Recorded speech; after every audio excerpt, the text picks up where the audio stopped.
Northport Batang Pier Arvin Tolentino sa nagpapasiklab ngayon sa PBA. Kaya naman, maraming fans ang humihirit na mapasama siya sa Gilas Pilipinas Pool.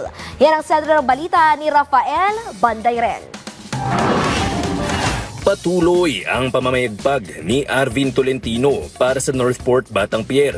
Ngayong Season 49 PBA Commissioner's Cup, isa siya sa mga leading contenders para sa Best Player of the Conference race. Hawak ang averages na 23.8 points, 7.2 rebounds at 3.3 assists. Bukod sa kanyang individual performance, nangunguna rin ang kanyang koponan sa standings papasok ng playoffs. Sa ngayon, league leader ang Batang Pier sa kanilang 8-3 win-loss record.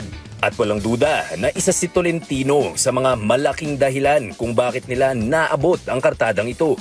Kaya naman hindi na katakataka kung bakit may ilang Hoop fans na gustong mapabilang ang 29-year-old forward sa Gilas Pilipinas program.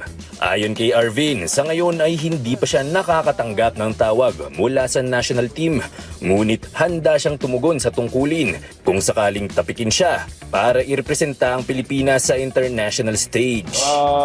Well, depende sa Gilas sa team, no? Kay Coach Tim and whoever's handling the whole Gilas program. But I'll be ready, diba? If ever I get the call, I'll be ready and will really give my best for the country.